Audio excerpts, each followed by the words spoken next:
Bapak, bagaimana sih rasanya menjadi kepala daerah yang punya tambang emas kelas dunia tapi masih harus berjuang ke pusat untuk dapat dana? Ini ironis atau tidak, Pak? Ya, sebenarnya sebagai masyarakat, kalau saya bicara sebagai masyarakat, kita kadang-kadang merasa gimana ya, kok kita ini punya tambang yang besar, tapi dana kita harus lewat pusat dulu, baru kembali ke Mimika, sesudah itu ke daerah, sesudah itu begitu kembali, kemudian tidak sesuai juga ya dengan apa yang sesudah kita sepakati. Ini hal-hal ini yang kadang-kadang, jadi kalau dibilang ironis, ya mungkin ya. Jadi perasaan-perasaan kita nih, tambang Freeport ada di kita, tapi kehidupan kita seperti tidak punya apa-apa gitu. Iya, karena tadi dananya ke pusat terlebih dahulu, baru ke Ya, daerah. ditarik ke pusat dulu, kemudian kembali lagi ke daerah sebagai dana bagi hasil. Itu kurang lebih seperti dari dana bagi hasil. Ada memang PT Freeport juga menyerahkan dana royalti kepada Pemda langsung dalam bentuk ada yang pajak daerah dan lain-lain. Tetapi lebih besarnya itu harus dikirim dulu ke Jakarta, baru kembali ke daerah sesuai dengan perhitungan-perhitungan dalam dana bagi hasil. Ironisnya, dana bagi hasil kita itu kadang-kadang dibayarnya tidak sesuai dengan apa yang sudah diperjanjikan. Oke. Ya, dikasih tetapi bertahap. Ada kalanya harusnya diberikan pada tahun ini, tapi kemudian mundur ke tahun berikutnya. Ya kayak begitulah.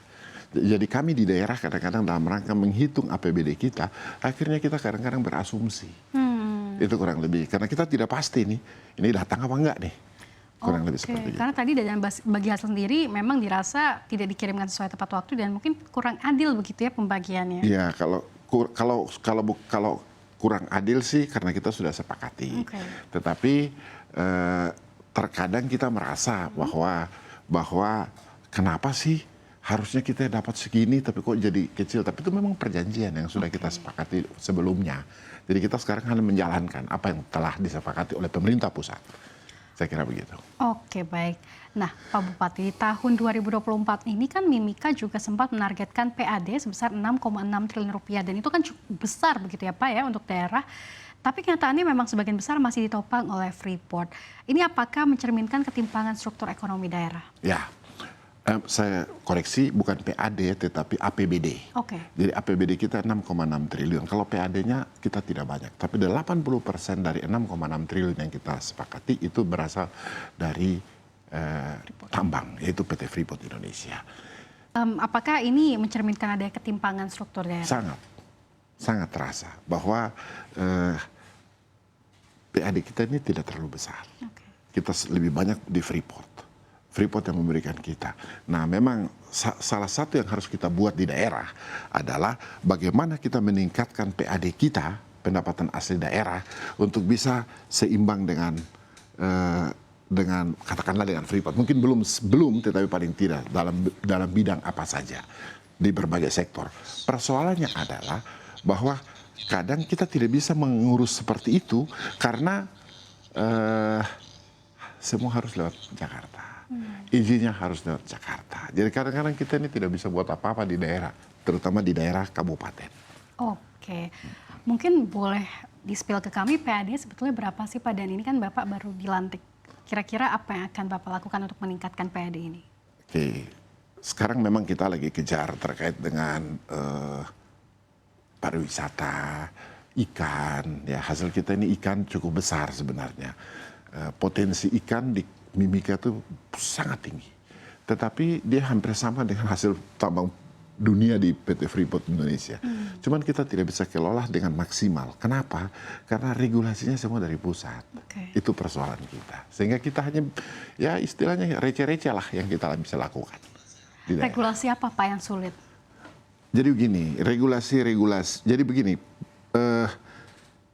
ada banyak sektor yang ditentukan oleh aturannya, izinnya, rekomendasinya bukan dari kabupaten. Saya kasih contoh terkait dengan perikanan, itu wewenang Jakarta dan pusat dan provinsi.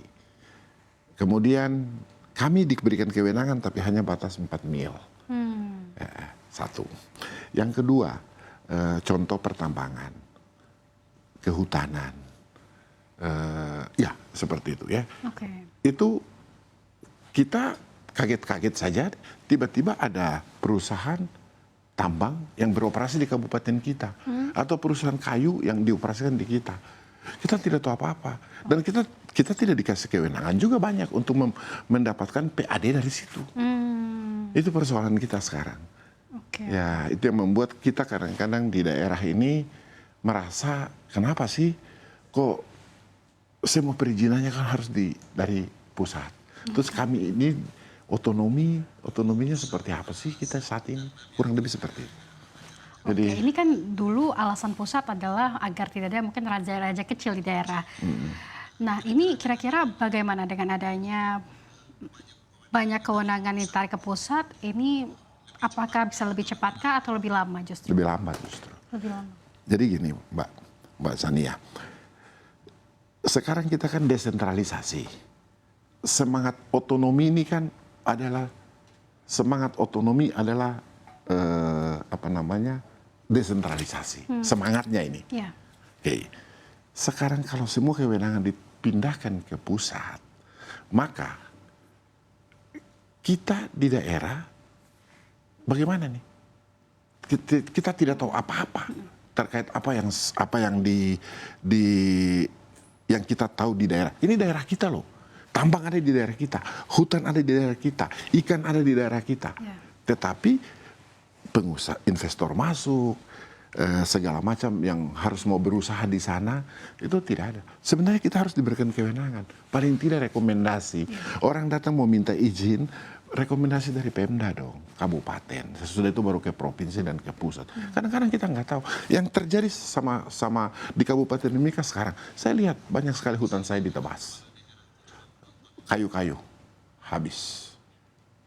Tapi kami kaget, kok tiba-tiba bisa ada di situ? Kita cek, punya izin. Saya kasih contoh yang berikut, Galian C. Galian C itu tambang kecil ya, yang sebenarnya simpel.